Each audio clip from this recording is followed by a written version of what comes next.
राधा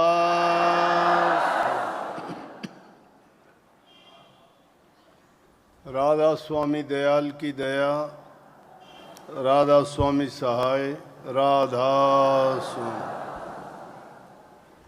प्यारे बहनों भाइयों, जितने भी आप सत्संग लाभ के लिए उपस्थित हुए हो, शांति से बैठ के सत्संग लाभ उठाएं। एक साल में एक बार आपके यहाँ दादरी शाखा में बड़ा सत्संग होने का अवसर मिलता है।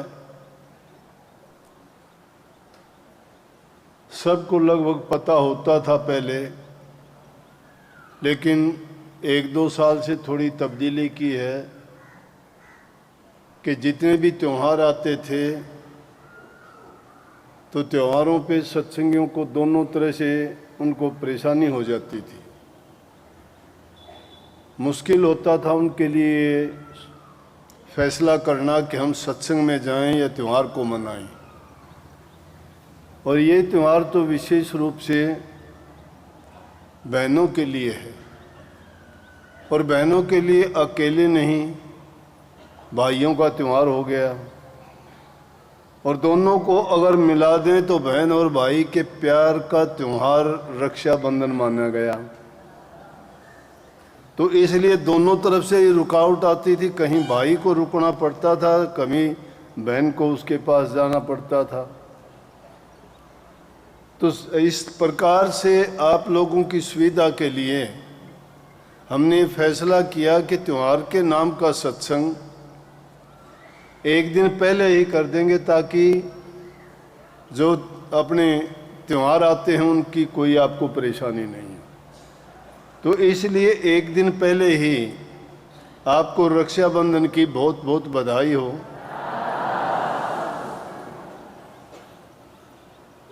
और इस बार का तो कोई विशेष ही है, ये रक्षाबंधन हमारे लिए विशेष है, क्योंकि देश के को आज़ाद हुए भी 75 साल हो गए। तो ये दर्जे हैं अलग अलग। 25 साल का पहला दर्जा मानते हैं, सिल्वर जुबली बोलते हैं क्या, 50 साल का गोल्डन जुबली बोलते हैं, 75 साल को डायमंड जुबली बोलते हैं। तो ये अपनी डायमंड जुबली आज़ादी की स्वतंत्रता की है। आज़ाद होने के बाद 75 साल हमने उस आज़ादी के वातावरण में अपने इस त्यौहार को इस बार और भी ज़्यादा हर्ष उल्लास और खुशी से मनाना, क्योंकि साथ में ही 15 अगस्त का दिन भी आ रहा है, जिस दिन हमें स्वतंत्रता मिली थी। 15 अगस्त 1947 को हमारा देश स्वतंत्र हुआ था। और इसके साथ साथ मैं आपसे प्रार्थना भी करूंगा और कहूंगा कि हर घर पे, हर संस्थान पे, हर जो भी आपकी चीज़ पर आपका अधिकार है, उस पर तिरंगा झंडा फहराने का काम करें 14 तारीख से ही। और इस 15 अगस्त को आप इस प्रकार से मनाएं जिस प्रकार से दिवाली के त्यौहार को मनाते हो। श्री रामचंद्र जी तो सिर्फ 14 वर्ष का वनवास काट के आ गए थे, लेकिन ये हमें आज़ादी बहुत सालों के बाद मिली थी। हम गुलामी में बहुत साल जी रहे थे, और उस गुलामी के बाद हमें ये आज़ादी मिली थी। इसलिए ये जो इस बार का हमारा स्वतंत्रता दिवस है, उसको दिवाली से भी अच्छी तरह, दिवाली को कैसे मनाते हैं, दीप जलाते हैं, मिठाइयाँ बांटते हैं, एक दूसरे को बधाई देते हैं, सब खुशियाँ मनाते हैं। ये सारी की सारी खुशियाँ आप दिवाली की तरह से ही इस बार के इस स्वतंत्रता दिवस पे भी मनाएं। अब बहुत खुशी है मुझे इस बार ये बात देख के, क्योंकि एक तो दादरी जिला बन गया, जिला बनने के बाद जिले में ये आश्रम का निर्माण हुए तो काफ़ी दिन हो गए, लेकिन इस बार जो आश्रम की इन्होंने देख रेख संभाल की है और सत्संगियों ने, सेवादारों ने लगातार कितनी मेहनत और सेवा के काम में लग के, नाम तो किसका लूँगा लेकिन नाम लिए बिना भी नहीं रहा जाएगा। बात आती है, मेरे पास एक बहन चली गई और वो जाके मुझे कहने लगी, जी बहुत खुशी है इस बार तो। मैं किस बात की? मैंने देखा भी नहीं था। बोले आश्रम जाके देखो दादरी का। मैं कल परसों देखूंगा। न्यू बोली इस बार तो बस बहुत तो अच्छा कर दियो। मैं कितना अच्छा कर दिया? न्यू बोले अब से पूछो है ना, मैं बताए दे तू चल कितना अच्छा कर दिया। बोले सारे में तो इंटरलॉक लगा दी और मैंने कितना पेड़ लगा दिया, रसोई घर का नहीं भी सड़क पक्की बना दी, आप बैठा करो उड़े भी सारो पक्को कर दियो, नल का पानी पीने का लगा दिया। ने बोली के गिनाऊं, 22-23 चीज मैंने गिन के देखी। अरे इतनी सफाई इतना सुंदर बना दियो। यो आदमी कड़ा लगा रखे थो। मैं कौन सा आदमी? बोले राजेश ढिल्लो। मैं था तो रहे भाई, लेकिन मैंने तो बहुत पहले सोच के यह बात करी थी, क्योंकि अपने यहाँ ढाणी में, खेड़ी में सत्संगी काफ़ी थे और जब ये आश्रम के लिए जगह लेने लगे तो इनकी आपस में थोड़ी टसलबाजी हुई। कुछ बोले भिवानी वाले रोड पे होना चाहिए, कुछ बोले इस पर होना चाहिए। मैंने सोचा ज़्यादा सत्संगी तो बूरा खेड़ी के वहाँ के हैं, वो अपने आप संभालेंगे, क्योंकि आश्रम बनाना आसान है, संभालना बड़ा मुश्किल है।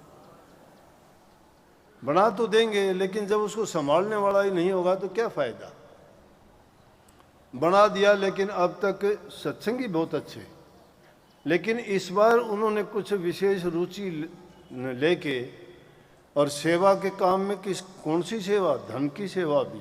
थोड़े पैसे नहीं लगे होंगे इसमें, 25-30 लाख रुपए आराम से लगे होंगे।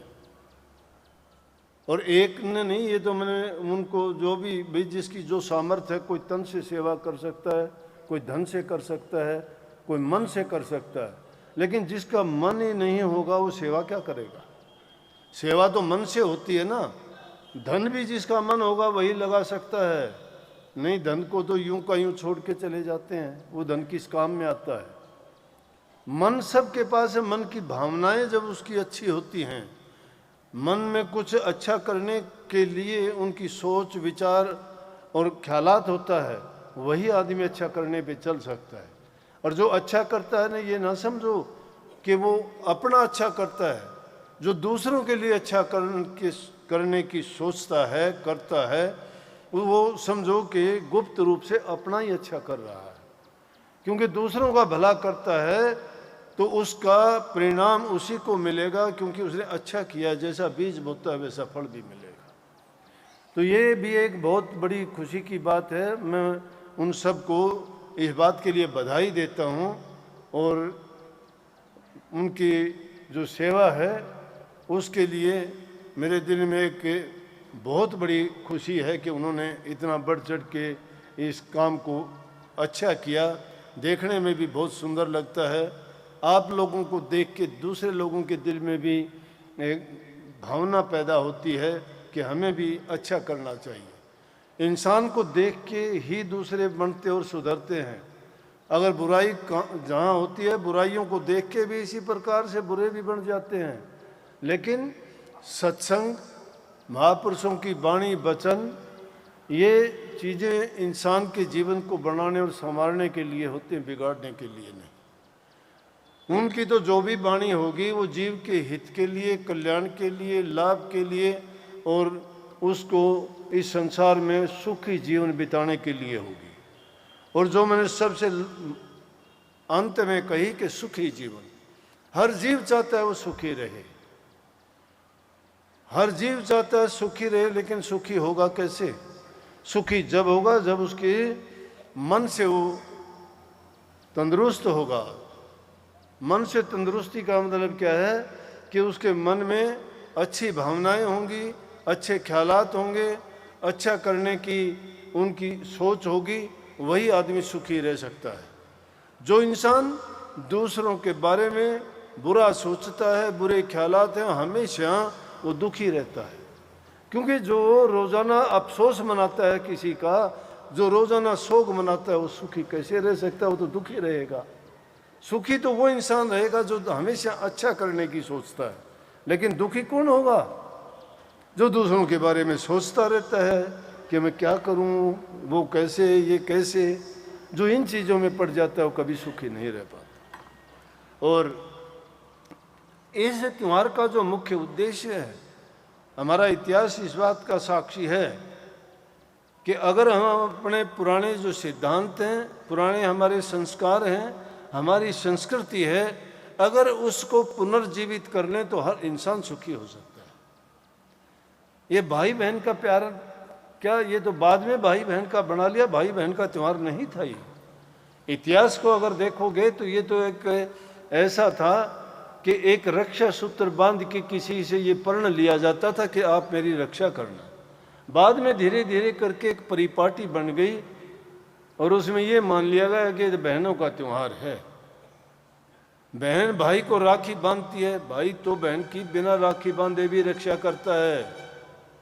भाई और बहन का नाता तो सबसे पवित्र नाता इस संसार में अगर है तो भाई बहन का नाता है। अगर बहन में दुख पड़ता है तो भाई अपनी जान भी कुर्बान कर देगा। क्या इस धागा बांधने से या राखी बांधने से थोड़ा उसको वो ये विश्वास दिलाएगा कि हर दुख में और हर कष्ट में मैं आपकी मदद करूंगा। अगर वो राखी नहीं भी बांधती तो भी अगर वो भाई है तो भी उसकी हर प्रकार से जैसी भी जो भी उसकी जरूरत होगी उसको पूरी करने की भाई कोशिश करता है। लेकिन ये रक्षा सूत्र बांधना तो एक परंपरा बाद में बनी, बहनों ने भाई को, लेकिन सिर्फ भाई को नहीं, किसी को भी बांध सकते हो। किसी को भी बांधने का मतलब है कि उसको बांध के उससे हम एक ये वचन लेते हैं कि मेरे दुख के समय, मेरी आपत्ति विपत्ति की घड़ी में आप मेरी सहायता और मदद करोगे। इतिहास इन बातों को दोहराता है। किस प्रकार से? मुख्य रूप से एक कितनी अनेकों कहानियां प्रचलित हैं, लेकिन मुख्य कहानी जो है वो राजा बलि के बारे में बहुत ज़्यादा प्रसिद्ध है। राजा बलि वैसे तो राक्षसों का राजा था, लेकिन उसकी नीयत राक्षसों जैसी नहीं थी। वो एक बहुत अच्छे विचारों वाला, बहुत पवित्र ख्यालात वाला था, लेकिन राक्षसों में रहने के कारण उसको ऐसा हम मान लेते हैं कि भाई वो राक्षस वंश में होने के कारण नेक नहीं था। परंतु उसने भी क्या किया कि यज्ञ किए और यज्ञ करने के बाद में उसने सोचा था कि मैं 101 यज्ञ करके इंद्र का राज ले लूं, स्वर्ग बैकुंठ को मैं अपना बना लूं। इसलिए उसने 101 यज्ञ करने का संकल्प लिया और यज्ञ करने भी लग गया। वैसे यज्ञ करते करते जो भी उसके पास आता था दान दक्षिणा देता था, किसी को खाली नहीं जाने देता था। परंतु देवताओं को ये शक हो गया कि अगर इसने ऐसा कर दिया और इसने ये वरदान प्राप्त कर लिया, यज्ञ इसने पूरे कर लिए, तो इसको इंद्र का राज या स्वर्ग का राज मिल गया तो हम देवताओं को तो यहाँ नहीं रहने देगा, सबको बाहर कर देगा।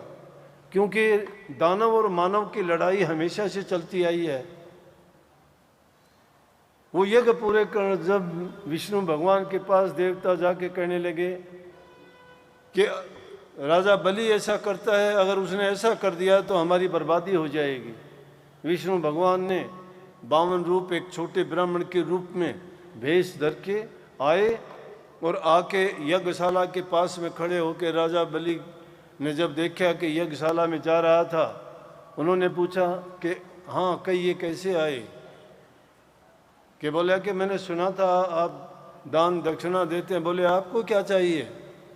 कि क्या चाहिए? राजा बलि ने सोचा कि ये ऐसे ही कोई चीज़ मांग लेगा, क्या है साधु के भेष में, कोई छोटी मोटी चीज़ मांग लेगा तो जो इसको चीज़ दे देंगे। लेकिन यहाँ सवाल हम लोगों के लिए आता है जिस पर हमें गौर करनी चाहिए। उनका गुरु था शुक्राचार्य।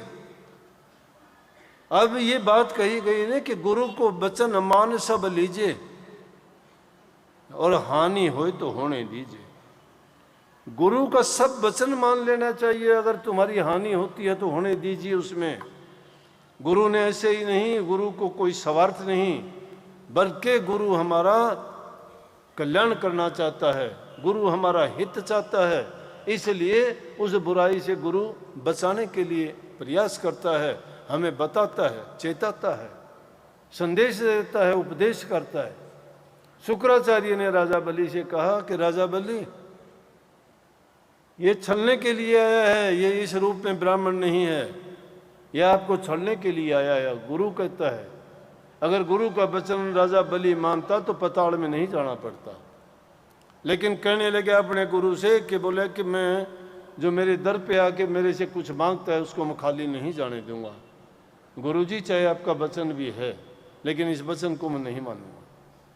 राजा बलि ने अपने गुरु के वचन को नहीं माना। जो गुरु के वचन की अनदेखी करता है उसकी यही हालत होती है।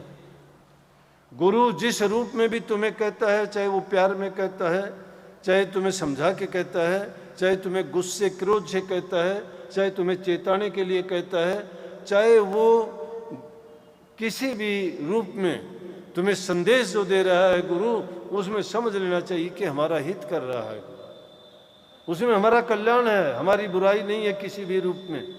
राजा बलि ने उस बात को नहीं माना और उनसे कह दी, छूट दे दी कि बोलो ब्राह्मण क्या चाहिए आपको। बोला जी मुझे तो बस क्या चाहिए, कोई मैं भी अपनी यहाँ पे छोटी सी कुटिया बना लूँगा, उसमें निवास कर लूँगा, थोड़ी जगह चाहिए। बोला कि हाँ दे दिया। बोले ऐसे नहीं। बोला तो? बोला कि वचन भरो। बोले हाँ वचन दे दिए आपको। राजा को वचन में बांध के और बावन भगवान ने उनसे 3 कदम जमीन मांग ली। 3 कदम में 2 कदम तो पूरी कर ली, पृथ्वी पर कर ली और आकाश में कर ली। तीसरा कदम कहाँ रखे? बोला कि तीसरा कदम कहाँ रखूं? अब राजा वचनहारी नहीं होना चाहता था। उस जमाने में ये बात थी कि इंसान को चाहे अपने जो वचन कर लिया उस वचन को पूरा करते थे। हमारी रामायण का तो सिद्धांत भी यही है। और रघुकुल में तो सीधी बात ये कहते थे, रघुकुल रीत सदा चली आई, रघुकुल की रीत सदा चली आई, प्राण जाए पर वचन न जाए। कि प्राण चले जाएं लेकिन वचन से हारी नहीं होते थे, वचन को नहीं छोड़ते थे। उस वचन के कारण बड़े बड़े राजाओं ने कितने नुकसान उठाए, कितने कष्ट उठाए, लेकिन परवाह नहीं की उन्होंने। अपने वचन को पूरा किया कि वचन किया था। अब वचन के कारण तो राजा हरिश्चंद्र की क्या हालत हुई थी, वचन के कारण कौरव पांडवों का क्या हाल हुआ था, वचन के कारण रामचंद्र जी 14 वर्ष तक जंगलों में गए थे। नहीं कह देते अपने पिता को क्यों जाऊं मैं, सुबह को तो मुझे कह रहे थे। आज का जमाना हो तो कोई नहीं मानता, लेकिन वचन के पक्के थे कि प्राण चले जाओ, वचन नहीं। आजकल तो कि वचन को मायने नहीं रखता। कोई भी वचन करने से, कोई भी बात फैसला करने से पहले वो तो उसके बारे में नेगेटिव पहले सोचना शुरू कर देते हैं। इसीलिए हमारे संस्कार और संस्कृति खत्म होते जा रहे हैं।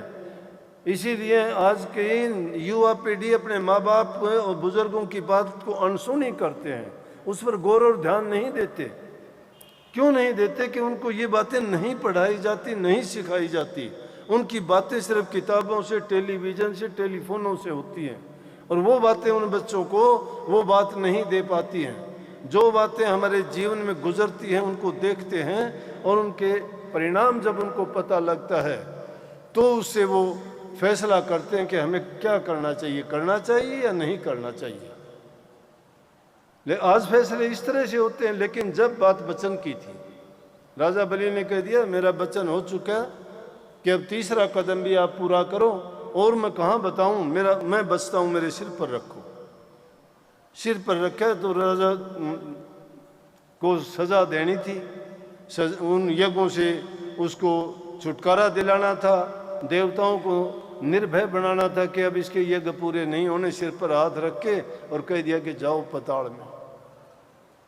पताड़ में रहो तुम। बोले ठीक है। मैं पाताल में तो रहूँगा लेकिन एक वचन भरूं। बोले कि हाँ, कि आपको वहीं मेरे साथ में रहना पड़ेगा। अब वचन से वो भी हारी नहीं हो सकते। वो तो गए पाताल में और वो उनके दरबान बन के खड़े रहे। अब विष्णु भगवान वहाँ, लक्ष्मी जी परेशान, कहाँ गए पता ही नहीं। नारद जी ने कहा कि क्यों चिंता करती है, तेरा पति तो वहां पाताल में जाके देखो, वहां तो पहरेदार खड़ा है। क्या था वो, एक राजा का, राजा बलि को सजा तो उसने देनी चाहिए थी, लेकिन सजा उसकी भी हो गई साथ में। बोली कि कैसे हो, अब पाताल में तो जाना भी आसान नहीं। नाग देवताओं को किसी तरह से मना के माता लक्ष्मी वहाँ पहुँची, और वहाँ जाने के बाद में राजा बलि को वहाँ रक्षा सूत्र बांधा हुआ, ये रक्षाबंधन कहते हो ना, वहाँ रक्षा सूत्र बांध के उसको भाई बनाया और फिर कहने लगी मेरी रक्षा करो आप। बोला कि क्या बात कि इनको छोड़ो, इससे जो इन्होंने वचन किया था उससे आप छुटकारा दो। उसी टाइम से ये परंपरा चल पड़ी। राजा सिकंदर दुनिया को लूटता हुआ, राजाओं को अपनी कैद में डालता हुआ, उनके हथियार डाल के अपने अधीन करता हुआ आ गया। जब झेलम नदी के किनारे आके रुका, राजा पुरु की सेना को देख के घबरा गया, और जब हारने लगा युद्ध, तब सिकंदर की पत्नी ने जाके राजा पुरु को रक्षा सूत्र बांध के उससे प्रण लिया कि इसको छोड़ दो, अब आगे नहीं जाएगा। सिकंदर वहां से वापस हो गया। इंद्र ने भी कई बार इसी प्रकार से राक्षसों से उसके युद्ध हुए, लेकिन हारता रहा। जाके उसने प्रार्थना की, जब जाके कहीं उसको ये छुटकारा मिला। तो ये रक्षा सूत्र किसी को भी बांध सकते हैं, जरूरी नहीं भाई बहन का। लेकिन आज के युग में तो इसको मुख्य रूप से भाई बहन के प्यार का प्रतीक माना जाता है, और बहनें बड़ी खुश होकर अपने भाई को हाथ के ऊपर राखी बांध के उससे ये वचन लेती हैं कि मेरी सहायता, मेरी सुरक्षा, और जब भी मुझे किसी प्रकार की भी ज़रूरत पड़े आप मेरी संभाल करोगे और मुझे सुरक्षा प्रदान करोगे। उस रूप में इसको मनाया जाता है। तो नाम तो हमारा इस रक्षाबंधन के नाम से है, लेकिन इसमें नाम आता है बंधन, लेकिन वहाँ तो रक्षा का बंधन है। बंधन अनेक प्रकार के हैं इस दुनिया में। अगर सच्चा बंधन बांधना चाहते हो, झूठे बंधन तो दुनिया के साथ हमने बहुत बांध रखे हैं। अब हम आते हैं हमारी बात की ओर। जिन बंधनों में हम बंधे हुए हैं, हम बिना रक्षा सूत्र के भी बंधे हुए हैं। पति पत्नी के साथ फेरे लेके ऐसे बंधन में बन जाती है, बिना रक्षा सूत्र बांधते तो हैं दोनों को ही, लेकिन वो भी एक बंधन है। परंतु इनसे भी गाढ़े बंधन जो बंधे हुए हैं, वो बंधन है दुनियादारी के। इस रूह के ऊपर पहला बंधन देह का पड़ा हुआ है, दूसरा बंधन घर परिवार संतान का पड़ा हुआ है, तीसरा बंधन नातेदारों का और हमारे रिश्तेदारों का पड़ा हुआ है। इसलिए उन बंधनों को क्या कहते हैं, गाढ़े बंधन है वो। उन बंधनों को हम तोड़ना चाहते हैं। उन सब बंधनों को तोड़ के एक ही बंधन, अगर सतगुरु से पक्का बंधन मान लो, सत्य का बंधन वो है, तो सतगुरु हमारी उसी प्रकार से रक्षा करने का वचन देता है जिस प्रकार भाई अपनी बहन को देता है। उसमें तो शायद भाई चूक भी कर सकता है, लेकिन गुरु शिष्य के हमेशा अंग संग रह के उसकी रक्षा करता है। सच्चे मन से, पूरे विश्वास यकीन के साथ में जो गुरु के बताए हुए मार्ग पे चलता है और उनके कहे अनुसार जो काम करता है, तो मैं एक गारंटी से कहता हूँ, तुम आजमा के देख लेना कि गुरु हर घड़ी हर पल तुम्हारे साथ, हर समस्या के टाइम, हर दुख के समय, जब भी कोई बात होगी वो प्रकट होकर आपके सारे काम करेंगे। अब उनको हम मानते क्यों नहीं हैं, हमें ये बातें जचती क्यों नहीं है कि हमारा किस प्रकार से वो काम करते हैं, किस प्रकार से हमें संभालते हैं, नहीं मानते। कुछ लोग परमात्मा को भी नहीं मानते कि परमात्मा देखा तो नहीं, कैसा है। मैं कहता हूँ परमात्मा तो देखते तो हो, लेकिन आप समझते नहीं हो। अगर तुम्हें जरूरत पड़ती है, कोई भी आदमी आके तुम्हारी मदद करता है, कौन आ गया हो, किसने मदद करती तुम्हारी? अगर परमात्मा की प्रेरणा नहीं होती तो कोई मदद नहीं करता। वो अनेकों रूप धार के काम करता है, उसका एक रूप नहीं होता। जब उसको कहते हो हर जगह मौजूद है, वो सर्वशक्तिमान है, जब वो सर्वशक्तिमान है, हर जगह मौजूद है, तो सर्वशक्ति तो उसके हाथ में शक्ति कोई दिखाई थोड़ी देती है। बिजली की शक्ति कहाँ दिखाई देती है? दिखाई देती है किसी को? बल की शक्ति कहाँ दिखाई देती है? शरीर में दर्द कहाँ महसूस करते हो? इसी प्रकार से, जिस प्रकार से वो शक्ति समाई हुई है, वो गुप्त रूप से हर जगह में मौजूद है, लेकिन उसको प्रकट करने के लिए उसको हमेशा अपने मन में, दिल में, ख्यालात में बसाना पड़ता है।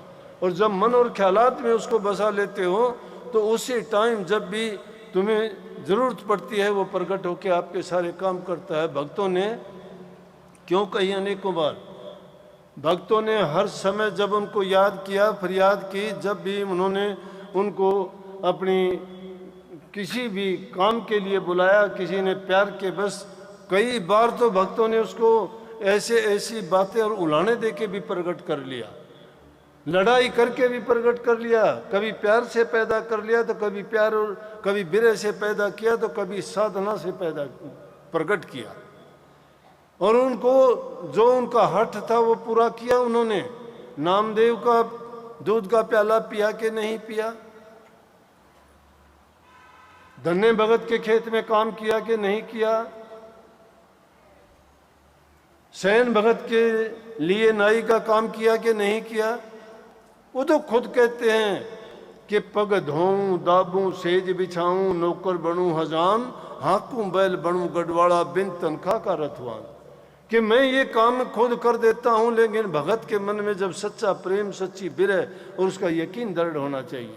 गुरु हमें समझाता है, बताता है, समय समय पर कहता है कि भाई संभलो अपना, ये तुम जो काम करते हो दुनियादारी के, वो हमारी जिम्मेवारी है, उससे भागना नहीं, उसको करो, उसको करो, खुशी खुशी से करो, उसमें किसी प्रकार की बेईमानी ना करो, उसमें किसी प्रकार की तुम्हारी किसी के प्रति अगर विरोध है तो उसमें वो प्रकट ना करो, लेकिन उसको प्रेम से, सच्चाई से, ईमानदारी से अगर करते हो किसी भी काम को, ये ना सोचो उसने ऐसा किया तो मैं भी ऐसा करूँगा। तुम भी ऐसा करोगे तो गंदगी से गंदगी साफ नहीं होती कभी भी।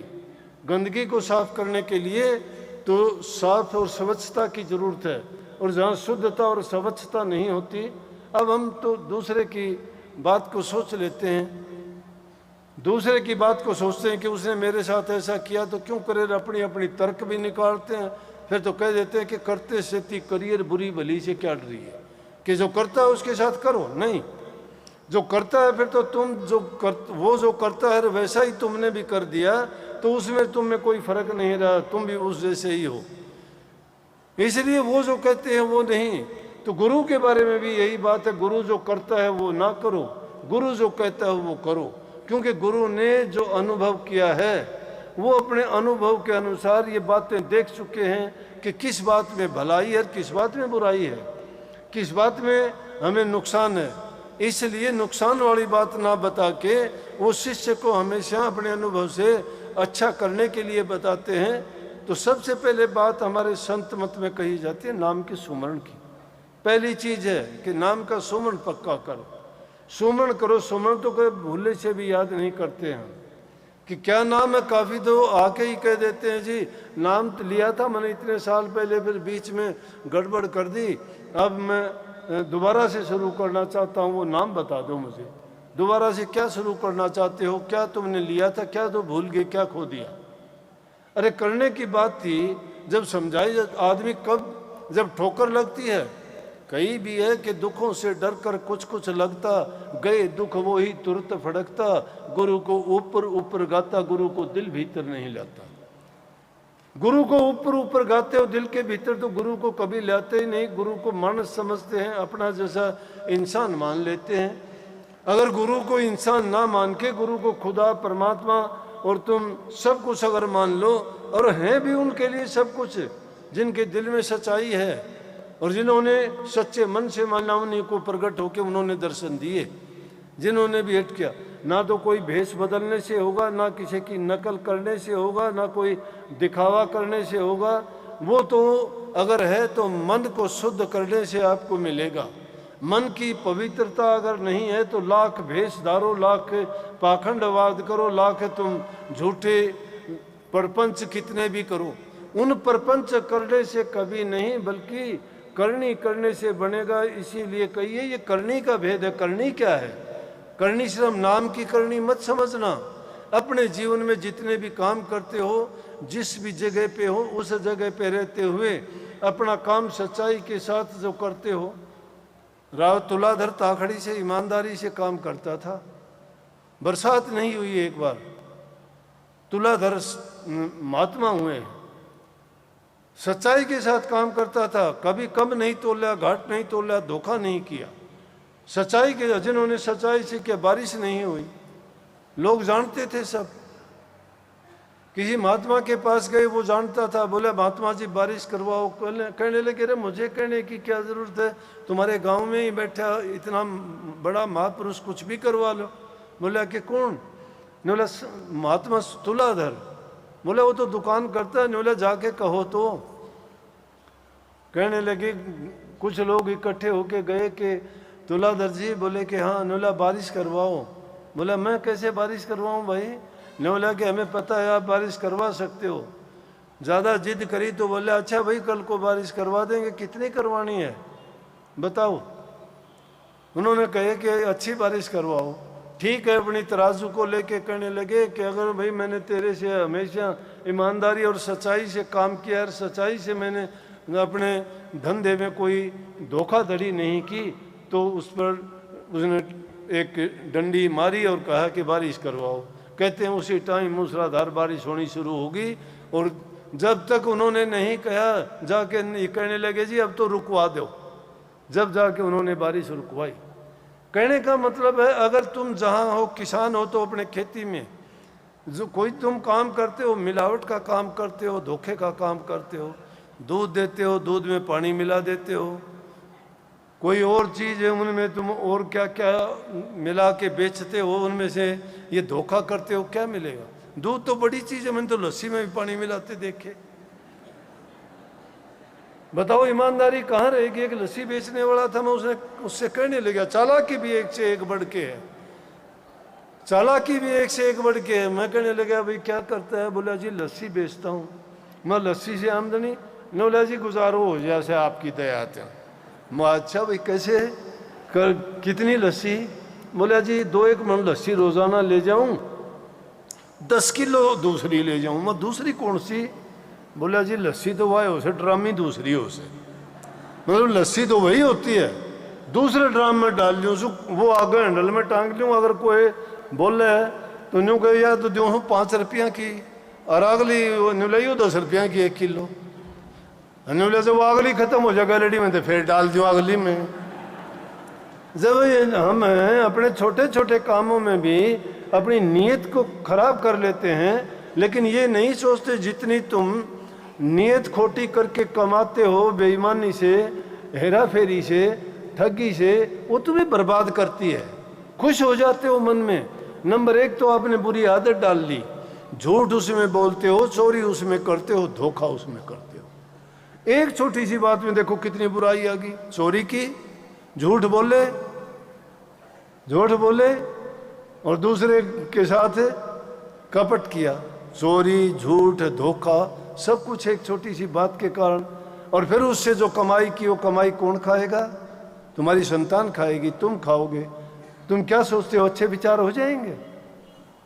अरे एक छोटी सी लहसुन की टुकड़ी खा के और दूसरे आदमी के पास नहीं बैठ सकते, बदबू आती है। तुम धोखेधड़ी का खा के, छड़ कपट बेईमानी का खा के तुम्हारे दिल में से वो प्रकट नहीं होगी क्या? वो गुप्त रूप से प्रकट होगी, तुम्हारी संतान को बिगाड़ देगी। किसी को रोग बीमारी लग जाएगी, वो पैसे डॉक्टर ले जाएगा। किसी को चोट लग जाएगी, किसी को और कुछ हो जाएगा, वो नुकसान तुम्हें उससे भी ज़्यादा हो जाएगा।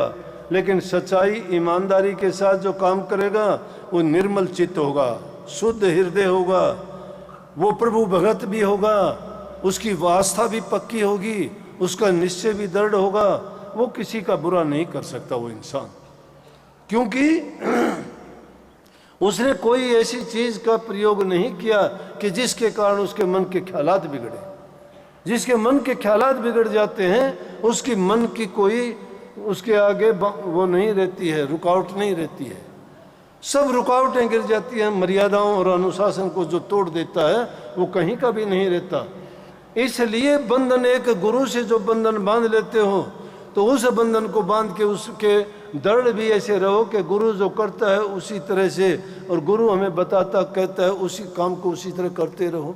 गुरु हमें कहता है नाम का सुमरण किया करो, क्या कभी सुमरण करते हैं? ये भी नहीं कहूँगा कि नाम, कभी ये सोचते हो नाम मन की वृत्तियों को एकाग्र करने के लिए है।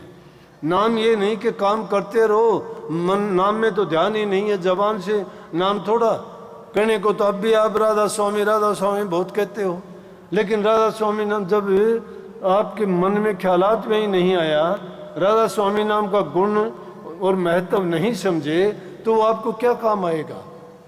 राधा स्वामी नाम जिन्होंने प्रकट किया था उनका जीवन जानते हो?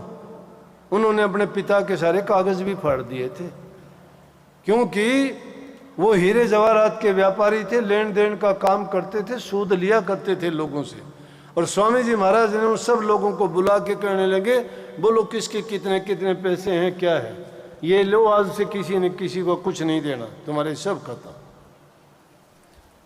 तुम्हारे सब खत्म।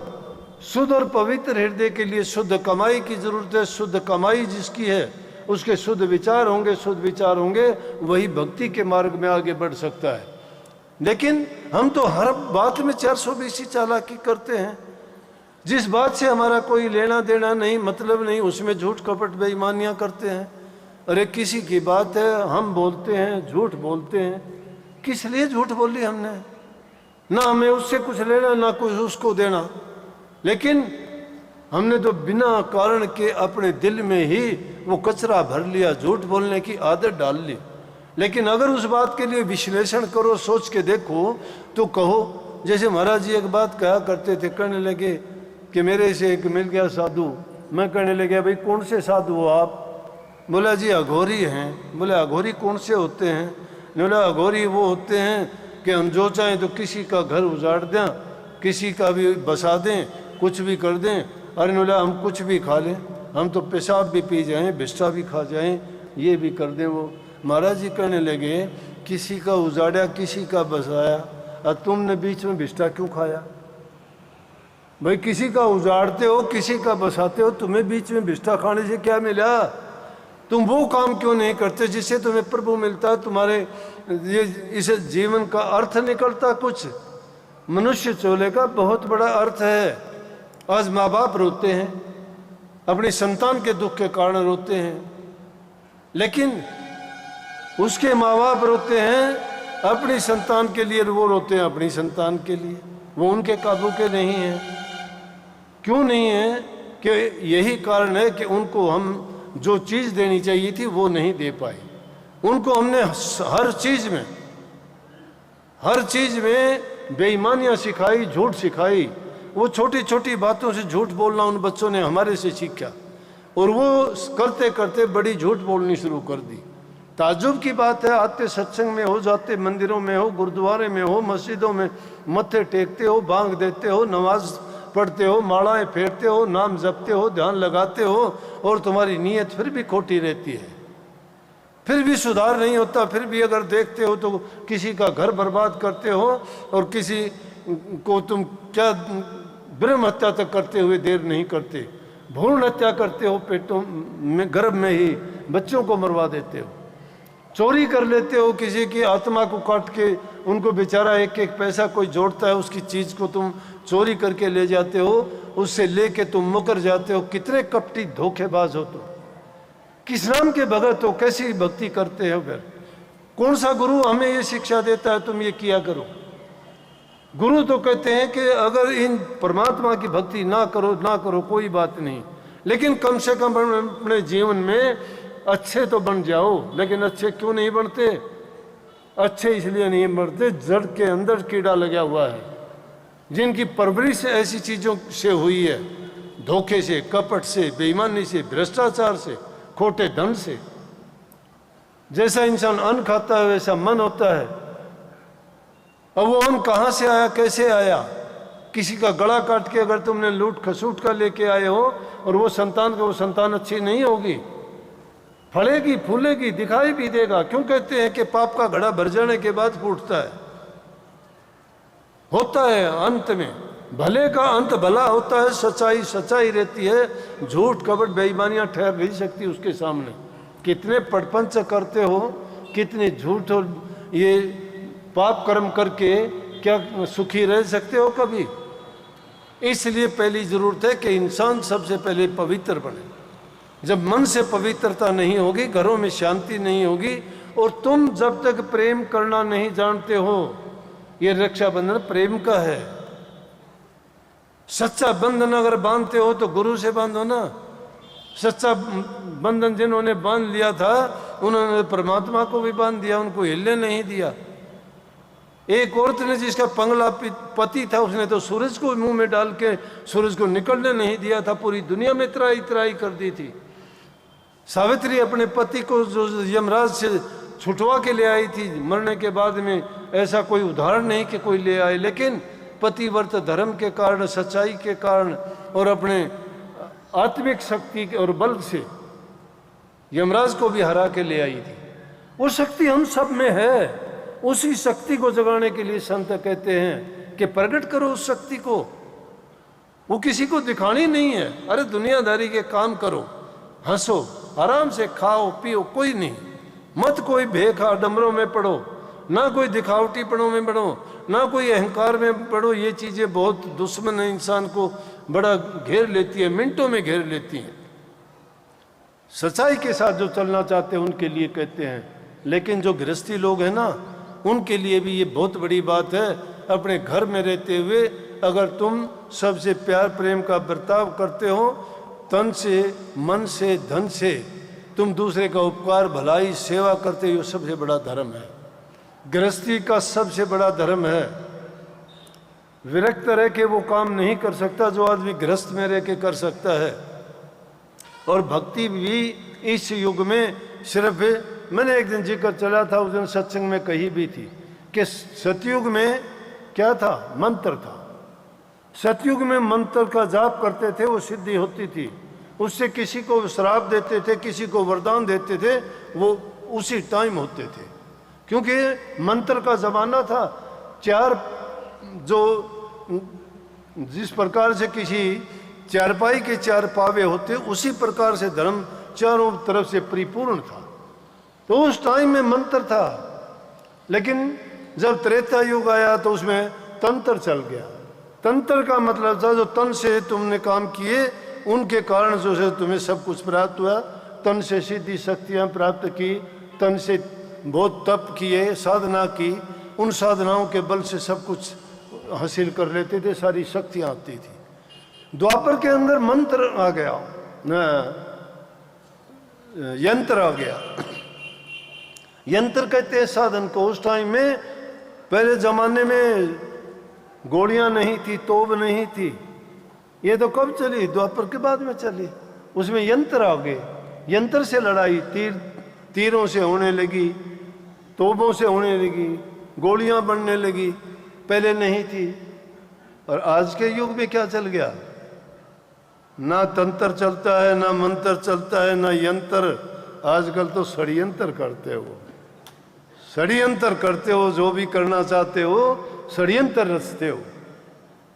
षड्यंत्र रच के कुछ भी करो, लेकिन प्रभु के नाम के आगे सारी चीज फेल है। ये भी मैं बताऊं, अपना यकीन और भरोसा ना डिगने दिया करो। उस मालिक में यकीन जिसका दर्द है ना, वो कभी घबराएगा नहीं, लड़खड़ाएगा नहीं, उन चीजों की ओर नहीं जाएगा। पता उसको सब लगेगा, वो सब समझेगा, सब जान जाएगा, लेकिन वो किसी को भी उस बारे में कुछ कहेगा नहीं। क्यों? महापुरुषों ने बड़े सीधे शब्दों में कितनी अच्छी बात कही, गौर नहीं करते। महापुरुष तो कहते तुझे पराई क्या पड़ी, तू अपनी आप नमेड़। जो चिंता अपनी नहीं करते तुम उसके लिए क्यों चिंतित होते हो? हमारा फर्ज भी इतना ही है, आपको बताते हैं। कितने माताएं भाई मेरे पास आते हैं, मेरा लड़का खराब हो गया, बुरी संगति में बैठता है, कहना मानता नहीं है। कोई आता है शराब का नशा करता है, पता ही नहीं क्या क्या नशे करता है। कोई आता है घर से निकल जाता है, कई कई महीनों तक नहीं आता। कोई लड़कियों के बारे में कहते हैं कि कहना नहीं मानती, मर्जी की ये करना चाहती है, वो करना चाहती है। तो क्यों उनको समझाऊं? मैं क्या समझाऊं उनको? कैसे समझाऊं उनको? अरे जिन्होंने पैदा किया, रात दिन पास में रखा, साथ में रखा, उनकी बात नहीं मानते, उनको भी कहते हैं तुमने मेरा क्या कर दिया। बेटा बेटी माँ बाप को कहते हैं तुमने मेरा क्या कर दिया। एक कहानी सुनी थी मैंने, एक लड़का इसी तरह से अपने माँ बाप को कोसता, क्या कर दिया मेरा, बात बात पे कहता क्या कर दिया मेरा। एक दिन काम करने के लिए गया, अपना खाना भूल गया। लड़के की माँ कहने लगी उसके पति से कि खाना दे आओ। बोला कि खाना खा के नहीं गया। बोला कि ना जल्दी थी, लेट हो रहा था, उसने चला गया। ये खाना देने के लिए जब गया तो जिस जगह पे काम करता था वहाँ का चौकीदार था, उसने रोक लिया कि अभी जो है साहब की मीटिंग चल रही है, अभी आप अपने लड़के के पास नहीं जा सकते, बाहर ठहरो। गर्मी का महीना, धूप पड़ रही, बेचारा कोई पेड़ नहीं, थोड़ी दूरी पे खड़ा इंतज़ार करता रहा। घंटा हो गया, 1.5 घंटा हो गया, नहीं पूछा उसने। अध्यापक था पेशे से, रिटायर्ड था। लड़के से बात बात पे अनबन हो जाती थी। लड़का कहता था मेरा क्या कर दिया तुमने, क्या कर दिया। माँ बाप क्या करेगा, पैदा किया, उसको पढ़ाया लिखाया, जितना अच्छा कर सकते थे उसको खिलाया पिलाया, अच्छे से अच्छा दिया। संतान माँ बाप की संपत्ति होती है, सब कुछ उसका किया, लेकिन बात बात पे यही कहता, कोसता, क्या कर दिया मेरा। लेकिन जो अच्छी संतान होती है उसको कहने की जरूरत नहीं पड़ती, देखने से ही उनको शिक्षा मिल जाती है। मीटिंग खत्म हुई, उनका जो बड़ा साहब था छोड़ने के लिए गेट तक आए, साथ में ही वो लड़का भी था।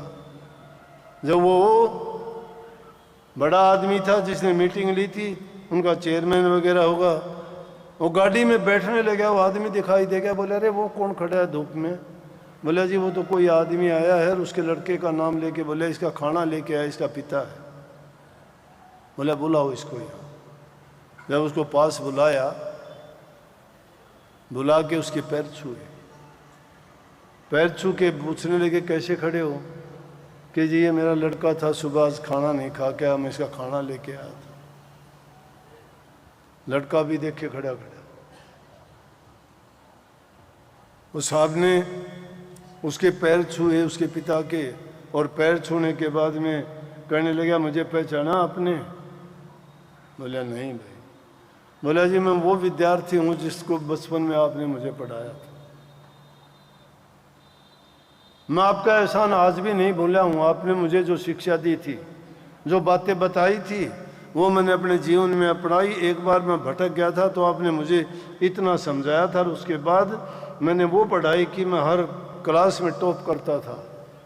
बोला भाई बहुत बड़ा आदमी हो गया तू अब तो। बोला मैं बड़ा नहीं हुआ, बड़े आप हो, अंदर चलो। अंदर लेके गए तो अपनी कुर्सी पर बैठा दिया, आप बैठो, आपकी कुर्सी है। बोला नहीं नहीं ये तो आपकी है। बोला कि आपके बिना मुझे कुर्सी कहाँ से मिलती। उस लड़के ने देखा, देखता रह गया, अपने पिता की ओर देखता रह गया कि देखो मैं अपने पिता को बात बात पर कोसता था, उसने एक आदमी को तो कैसा बना दिया जो मेरे पिता को परमात्मा तुल्य समझता है, और मैं नालायक अपने पिता को क्या समझता हूं। इसलिए बच्चे माँ बाप को क्यों कोसते हैं? काफी देर तो माँ बाप की कमी होती है। कुछ तो बच्चे मेरे पास ऐसे भी आते हैं, वो आके कहते हैं कि मेरा पिता शराब पीता है, उसने बर्बाद कर दिया सब कुछ। कहना नहीं मानता है, कहता है मेरा जब भी टाइम लगेगा तुम्हें मारूंगा सबको, जब भी मौका मिल गया तुम्हें मार दूंगा। अरे मारना मुरना क्या मिलेगा, मारने से जीना सीखो, वो भी सुख से जीना सीखो। जिंदगी बहुत बहुमूल्य है। शास्त्रों में महापुरुषों ने कितना गा के कहा है, नर तेरा चोला रतन अमोला जानत है जग सारा। अरे इंसान का चोला तो रतन अमोला है, सब जानते हैं इसको। और जो काम तुम किसी के लिए करना चाहते हो, मरना या मारना चाहते हो, कोई लोग सुसाइड कर लेते हैं, कोई दूसरे को मारना चाहते हैं, क्या मिलेगा उनको? मरने के बाद में किसी चीज़ का समाधान हो जाता है क्या? या मरने के बाद हो जाता हो तो बताओ। जो काम खुद अपने आप होना है वो निश्चित है, उसकी ओर तो बढ़े जा रहे हैं, वो तो अपने आप होगा। लेकिन वो होने से पहले नेक काम क्यों नहीं करते आप? ऐसी नेकी करके जाओ। जिस देश में जिन्होंने ऐसी बात कही, क्या कही सुभाष चंद्र बोस ने? तुम मुझे खून दो, मैं तुम्हें आज़ादी दूंगा। कही कि नहीं कही? तुम मुझे खून दो, मैं तुम्हें आज़ादी दूंगा। और दी आज़ादी, कुर्बानी दे दी अपनी, सदा के लिए अमर हो जाते हैं वो। अगर सच्ची भक्ति क्या है? सच्ची भक्ति तुम्हारे कर्म में होती है। अपने कर्म को नेक कर्म करो, सच्चाई के साथ बरतो। झूठ कपट में अगर तुम्हारा घर का भी आदमी कहता है छोड़ते हुए देर ना करो, अगर तुम्हारा सगा भी तुम्हें कहता है ये पाप कर्म करो, तो भी उसको उसी टाइम कह देना चाहिए कि तेरा और मेरा आज से कोई वास्ता नहीं है। लेकिन हम तो जो दुष्ट काम करते हैं उसका साथ देते हैं, नेक काम करता है उसको पीठ दिखाते हैं। नेकी कहाँ से सीखेंगे? शांति कहाँ से आएगी? संतोष कहाँ से आएगा दिल में? धैर्य कौन रख लेगा? दया धर्म दोनों डूबते चले जाएंगे तो कहाँ से धर्म के रास्ते पे चलोगे? धर्म के रास्ते पे चलना चाहते हो, पहले अच्छे गुणों को अपनाओ आप। भाई भाई का प्यार नहीं है, बहन भाई का नहीं है, माँ बाप का नहीं है, बाप बेटे का नहीं है, बेटा माँ का नहीं है। क्या है ये? एक ही पेट में एक ही दूध को पी के पड़ते हैं और एक दूसरे के जान के दुश्मन बन जाते हैं। क्या मिलेगा? क्यों देते हैं ताना बार बार? उसी घर में एक आदमी ठाठ से रहता है, दूसरे को उसके घर से निकलने के लिए रास्ता तक नहीं देता। उसी का भाई है वो, उसको कहता है तुझे रास्ता भी नहीं दूंगा यहां से निकलने के लिए। ऐसे ऐसे केस आते हैं। दो भाई थे, एक की पत्नी, एक गुजर गया, दूसरे भाई की पत्नी इतनी हठीली, कहने लगी कि घर आधा बंटवाऊंगी। वो कहने लगे आप रह लो, हम दूसरे में ले लें। नहीं बोली नहीं, इसी में दीवार बीच से निकालनी है। क्या मिलेगा? बोले कि ऐसा ना कर, तू 2 किले हमारे से ज़्यादा ले ले, लेकिन ये झगड़ा ना कर। बोली ना, मैंने झगड़ा ही करना है, ना बसूं ना बसने दूं। क्या मिलेगा? दूसरे की भी शांति भंग करते हो, अपनी भी शांति। जरूरत है इन चीज़ों की, इसलिए मैं कहता हूँ। अगर मैं कोरी भक्ति की बात बताऊं आपको और आपको कहूं कि आप ये ध्यान करो, ये अभ्यास करो, इतना टाइम लगाया करो, अरे वो टाइम तो कैसे लगाओगे? जब भी एकांत में बैठोगे तुम्हारे मन में तो जो कचरा, जो फतूर भरा पड़ा है वो निकलेगा ही नहीं। कम से कम एकांत में बैठते हो तो सोचा तो करो, क्या मेरे में अंदर ये खूबी है? राजा वीर विक्रमादित्य की उज्जैन में जो गद्दी थी उसमें इतने गुण थे, कहते हैं बड़ा न्यायकारी था। और बाद में जब उसमें कोई दूसरा राजा बैठने लगा तो उसने कहा कि अगर तेरे अंदर इतने गुण हो तो इस गद्दी पे बैठना। और इस प्रकार से 32 पक्षियों का बहाना, 30, 32, 25 जो भी थे बना के उनमें 25 गुण बताए गए। अगर ये गुण हैं तो राजा की गद्दी पर बैठने का तुझे अधिकार नहीं है। अब तो पाप कपट इतना फैल गया, पापी को तो हम उसको उभारते हैं, धर्मात्मा को गिराने की कोशिश करते हैं, झूठ को सच साबित करने का प्रयास करते हैं। और जमाना भी बहुत खराब है। सच तो दरवाजे तक भी नहीं पहुंचती तब तक झूठ तो पूरी दुनिया में फैल चुकी होती है। समझे कि नहीं? सच्चाई तो गेट से बाहर नहीं निकलेगी तब तक झूठ तो सारी दुनिया में फैल चुकी होगी। झूठ इतनी जल्दी फैलती है, सत्य का प्रचार नहीं है, सत्य के साथी नहीं है। जिस रास्ते पर आप चलना चाहते हो ये कांटों से भरा हुआ रास्ता है। तलवार की धार के ऊपर चलना है, अग्नि के अंगारों पर चलना है। अगर कबीर साहब ने कितनी कड़ी बात कही है, वो कहते हैं कि कबीर घर फूक के अपना लुका लीना हाथ, उसी का घर फूक जो चला हमारी साथ। कि हमने तो अपना घर फूक दिया। घर फूकना जानते हो? अपने आराम त्याग दिए, सब कुछ अपनी खुशियां छोड़ दी हैं। घर परिवार सब कुछ, दुनियादारी की चीज़ों में कोई मोह नहीं है, सब कुछ छोड़ दिया इस रास्ते पे चलने वालों के लिए। और जो हमारे साथ चलेगा उनका भी छुटवा देंगे। लेकिन संत मत की खूबी है, वो कहते हैं घर में रहो कमा के खाओ, पर धन पर तिरिया से ने ना लगाओ। घर में रहते हुए ईमानदारी सच्चाई के साथ। कबीर साहब ने तो सस्ती से सस्ती बात लगा दी कि ले तुम्हें भक्ति का ही राज सुनना चाहते हो, भक्ति का राज तो 1 मिनट में बताया जाता है भाई। 1 मिनट में मानने वाला होना चाहिए, एक वचन सुधार देगा, एक वचन मानने वाले का सुधरेगा। तुलसीदास की तो उसकी पत्नी ने एक वचन कह के ऐसा तुलसीदास बढ़ा दिया, गोस्वामी तुलसीदास जी ने रामायण लिखी, सदा के लिए अमर कर दिया। रामचंद्र जी ने दर्शन दिए चित्रकूट पे आके तुलसीदास को।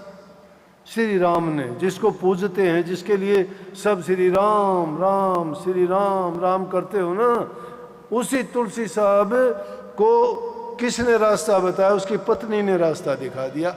एक ही वचन था। कबीर साहब ने लाखों वचन कहे हैं। हम भी रात दिन कुछ का कुछ कहते हैं, संतों की वाणी कहते हैं, शास्त्रों की बात कहते हैं, हमारी समझ में भी कुछ अच्छा होता है वो भी बताते हैं। लेकिन कितनी बातें मानते हो, कितनी चलते हो? यहाँ से निकलते नहीं, उससे पहले चुगली बुराइयाँ शुरू हो जाती हैं। वो मैं उड़े बैठू थी, रांड ने मेरा धक्का मारा, सारा खराब कर दिया काम। कितना अच्छा चाहे कितना भी करके जाओ, वो उससे विरोध में भरी पड़ी रहेगी कि उड़े आंगली हिला देगी, बाहर चालिए। उड़े तो सुने हैं सारे, बाहर चालिए। नहीं, दूसरे को सुख देना चाहते हो, अपना सुख त्यागना पड़ेगा। कबीर साहब ने कितनी स्पष्ट और खुली बात कही। आजा रे खिलाड़ी तन खेल रे खिलाऊं, छोड़ दे कपट एक सीख समझाऊं, बताऊं तिरने की तदबीर, मन मार सूरत न डांटो रे घर बैठे बनो फकीर। मन मार सूरत को डांटो, बस नुक्ता। मन को मार लो। ये मन जो डाक मारता है ना, घूमता है कि हिरण की तरह भागता है। जहां घास दिखाई देता है, जहां लालच स्वार्थ पूरा होता है, वहीं भाग जाता है। गुरु की क्या करना है? गुरु क्या देगा हमें? दुनियादारी के लोगों की गुलामी करते हैं, सत्संगियों से हेल मेल नहीं, दुख दुनियादारों से बड़ी प्रीत लगाते हैं, सत्संगियों से नहीं। सत्संगियों से तो टेढ़ा चित। हाँ देखा है उकाल का सत्संगी, कितने सत्संगी हो गया ये। तो कबीर साहब ने कही है कि मन को मार के सूरत को डांट लो। मन को मारना नहीं, मन मरता नहीं है, मन को साधना है। कहाँ साधो? मन गुरु को दे दो ना। गुरु तुम्हारे से ताकतवर है, रोक लेगा तुम्हारे मन को। लेकिन मन गुरु को देते ही नहीं, झूठे हो, झूठे कहते हो तन भी तेरा, मन भी तेरा, धन भी तेरा, है नहीं कुछ भी। सब बचा के पीछे रख के आके कहते हो सब कुछ तेरा, इसका मतलब कुछ भी नहीं है। आम बातचीत में बोलचाल में भी कह देते हैं ना कई बार, जैसे भाई ये चीज़ दे दे, बोला जी सारा सब कुछ आपका, यूँ सोच रहे हो कुछ नहीं देगा, यूँ कुछ नहीं देगा जो यह बात कह दे वो। और ये देने के लिए उसको क्या मायने रखती हैं?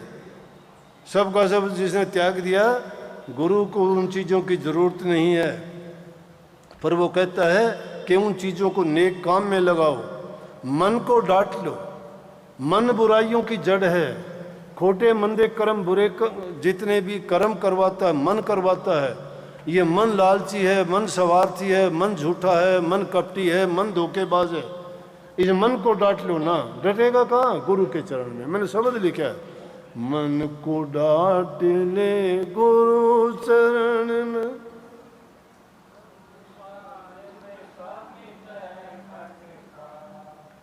इसको गुरु के चरण में डटेगा, और कहीं डटने का इसका ठिकाना नहीं है, कहीं नहीं डटता। और भी बड़े बड़े योगी, तपी, जपी, सन्यासियों ने बड़ा जोर लगाया, नहीं रुका। बड़े बड़े ऋषि फटकार फटकार के इसने भगा दिए, लेकिन जिन्होंने गुरु की शरण पकड़ ली, एक भी भटका नहीं उसने। मन फिर भी कोशिश करता है, भटकाता है।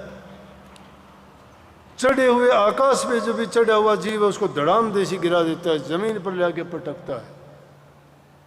तो कहा कि मन को डांट लो और सूरत को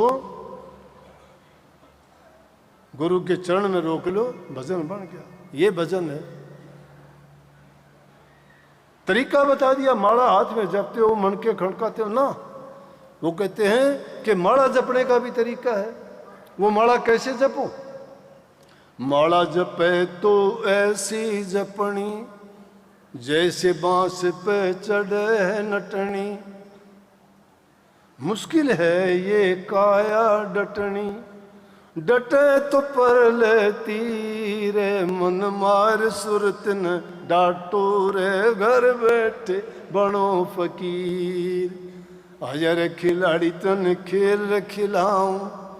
अगर जिंदगी का खेल खेलना चाहते हो तो संतों के संग में जाके ये खेल खेलो।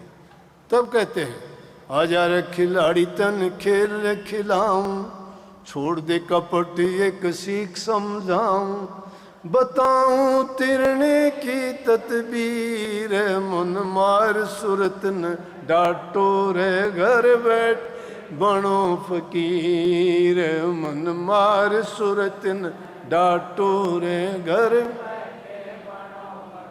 लेकिन ऐसा भी ना करना, ऐसा भी ना करना हाथी जैसा स्नान।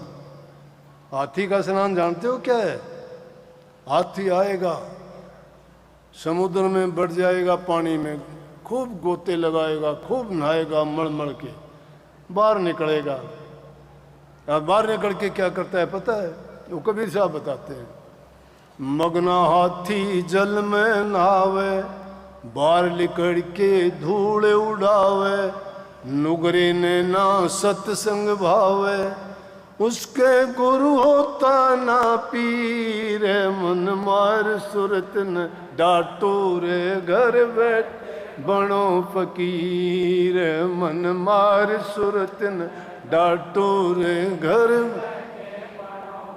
आजा रे खिलाड़ी तन खेल खिलाऊं, छोड़ दे कपट एक सीख, बताऊं तिरने की तदबीर, मन मार सुरत न डाटो रे, घर बैठ बनो फकीर। फकीरी ये है, फकीरी सीखो, अमीरी नहीं, फकीरी। चित्र देख के ना बहको, चरित्र देखो। चित्र देख के ना बहको, चरित्र देखो। गुण चरित्र में होते, चित्र में नहीं होते। चित्र से देख के तो बहक जाते हो, लेकिन चरित्र देखो इंसान का। जिसका चरित्र है वो तुम्हें भी चरित्रवान बना देगा। इसलिए सच्चे बन के रहो, घबराओ नहीं परिस्थितियों से। आएंगी समस्या, आएंगी, तुम्हारे अपने भी साथ छोड़ जाएंगे, तन के कपड़े भी दुश्मन हो जाएंगे, जलन पैदा करेंगे। जो घबरा गया समझो हार गया जिंदगी से। संघर्ष ने किया उठेगा, उभरेगा, ऊंचा जाएगा।